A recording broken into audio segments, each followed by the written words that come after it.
Un loup a été aperçu dans le Korsberg. La photo a été prise au début du mois à Zeinheim, à l'ouest de Strasbourg. On en parle avec notre invité. Bonjour Thomas Pfeiffer. Bonjour. Président d'honneur de l'association Avenir Loup Lynx Jura, fondateur de la Maison du Loup en Alsace. Vous êtes également enseignant. Alors ce cliché, cette photo dont je parle, elle n'a pas encore été dévoilée. Elle a été prise par un piège photographique de l'Office français de la biodiversité. C'est un automobiliste qui a pris des photos.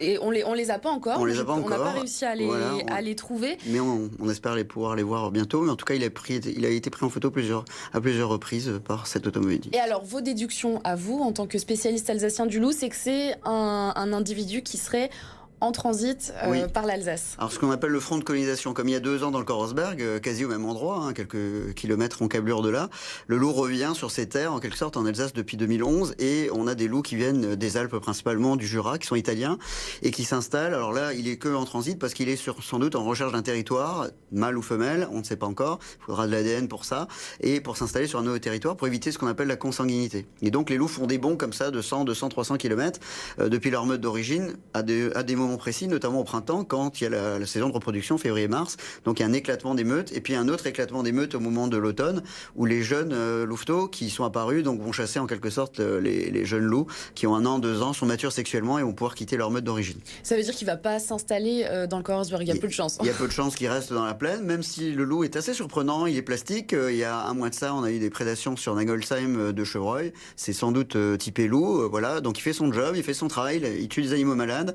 On a besoin du loup dans la biodiversité puisque c'est une espèce parapluie qui protège l'ensemble des autres espèces. Donc c'est très important qu'on ait effectivement quelques loups. Mais là, c'est pas encore une meute puisqu'on parle de meute à partir d'un couple dominant, ce qui n'est pas encore le cas. Vous l'avez dit, 2011, réapparition du loup en Alsace. Peut-être qu'on peut rappeler les endroits où il a été observé. Alors, 2011, col du Bonhomme, piège photographique de mon ami Alain Laurent, qui a été suivi l'année d'après, en 2012, par une femelle, sur une piste de 2 loups qui se croisaient à la poursuite d'un cervidé.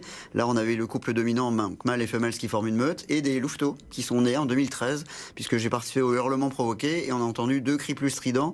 Ce soir-là, j'y étais pas, mais on les a entendus, donc ça voulait dire 2 loups adultes, plus 2 jeunes qui étaient nés de louveteaux. C'était le premier massif en dehors des Alpes françaises où une meute était née. Dans le massif le plus dense en termes de population, ce qui montre que le loup s'adapte à la densité humaine parce qu'il y a du gibier, parce qu'il y a un couvert forestier assez important. Depuis, il a été vu donc 2-3 loups, on n'a plus de femelles, mais 2-3 loups dans les Hauts-de-Vosges, vallée de Sainte-Marie-aux-Mines, vallée de Münster. Un loup qui a été pendant longtemps suivi, avec le lynx d'ailleurs aussi, au col du Donon et au Champ du Feu.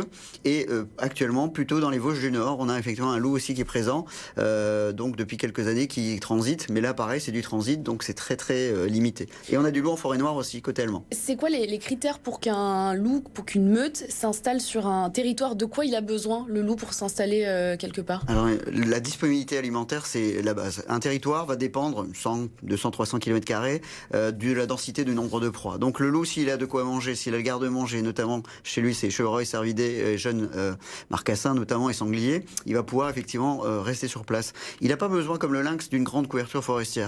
Il est très adaptable. C'est pour ça qu'on peut le voir entre le piémont collinéen, l'étage de la plaine également. Donc le loup est plastique, il peut être partout et il n'est pas lié à un type de proie, contrairement au lynx qui mange que du chevreuil ou du chamois. Le loup, lui, est plastique, il a une disponibilité alimentaire très large. Donc s'il peut se nourrir sur une charogne, il va se nourrir sur une charogne. Si c'est des moutons mal gardés, il trouvera les moutons. En général, 90% des proies sauvages sont le menu du loup. Donc là, c'est la 2e fois qu'on observe un individu dans le Korsberg. Ça veut dire quoi, que c'est une voie de passage entre 2 territoires? On va parler de carrefour européen du loup, puisque nous sommes en Europe et que le loup ne connaît pas les frontières. Je viens d'ailleurs d'une association qui est en Suisse, entre Jura français et Jura suisse. Les meutes cohabitent et coexistent. Il y a même des membres qui sont internes au sein des 2 meutes qui viennent entre le Marchérus et le Rizou notamment. Et là, pareil, le loup, c'est une dimension européenne, donc c'est un carrefour européen entre le loup italien et le loup polonais qui arrive depuis l'Allemagne par les Ardennes belges et dont le premier exemplaire a été tué au Val d'Ajol, puisque vous savez que la France procède malheureusement à 174 tirs de loup chaque année. C'est pourquoi on se bat évidemment, puisque ça ne sert à rien, on déstructure des meutes et surtout on provoque en retour plus d'attaques sur les troupeaux.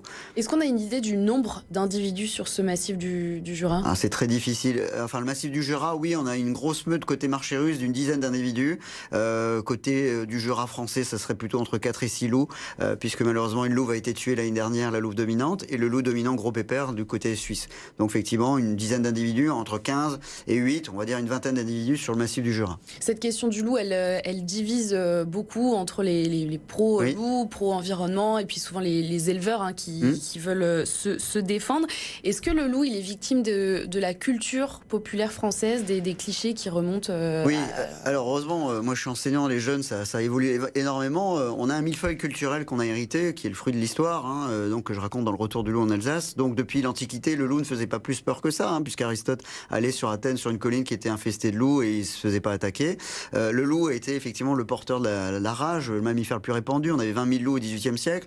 Il y a eu le chaperon rouge, la culture du chaperon rouge. Il y a eu effectivement cette rage, le côté prédation du loup, et puis des quelques attaques qui ont pu être reportées par des loups qui étaient charognards, qui ont été mis en avant par les archives, mais qui sont très très limités. En fait, le loup a peur de l'homme, de la station verticale que l'on représente, et il suffit de frapper dans les mains devant un loup, le loup va avoir peur. J'ai travaillé au parc à loup de Gévaudan, j'ai pu approcher des loups, ils ont beaucoup plus peur de nous que l'inverse. Donc en fait, il faut bien comprendre que cette culture de la peur, c'est le loup qui l'a intégrée depuis toujours, même si le loup est l'ancêtre de tous les chiens et le premier mammifère domestiqué dans l'histoire. Et vous, ce que vous dites aussi, c'est que le retour du loup, alors en Alsace et puis en France, en Suisse, c'est une bonne nouvelle pour l'environnement, la biodiversité. Exactement. Le loup, c'est une espèce parapluie, donc c'est une espèce qui va être bonne pour la santé, on va dire, de l'écosystème, des écosystèmes.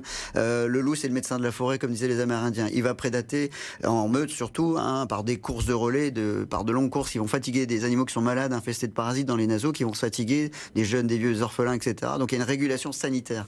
Et donc c'est bon pour les pousses de forêt, notamment les sapins qui ont du mal à pousser en plus avec le réchauffement climatique. Donc le retour du loup, ça met en quelque sorte du mieux-être. J'allais dire, ça bonifie des écosystèmes qui malheureusement aujourd'hui sont très impactés par le manque d'eau et le réchauffement climatique. Et le loup là-dedans, ça remet un peu d'ordre dans un désordre écologique dont nous sommes un peu effectivement responsables de par la spécificité de la monoculture forestière et aussi de la surdensité de gibier également que nous avons sur le massif. Et très rapidement pour conclure, réapparition en Alsace en 2011, est-ce que ça veut dire que dans les années à venir, on pourrait en voir de plus en plus en Alsace? C'est mon souhait, parce que j'ai vraiment développé avec les éleveurs main dans la main un écosystème autour effectivement et un éco-tourisme autour du loup, parce que je pense que réellement il y a une chance à saisir. On n'aura plus d'hiver, donc l'idée c'est vraiment de pouvoir observer des meutes de loups. C'est mon rêve en Alsace et dans les Vosges, même si on a un petit massif qui a l'air d'être un massif de poche, mais en quelque sorte le loup peut très bien s'y retrouver, et le massif de Dabo à Bréchevillers où moi j'ai grandi me paraît être évidemment un paradis pour lui. Thomas Pfeiffer, merci d'avoir été avec nous dans Bonjour l'Alsace. Très bonne journée.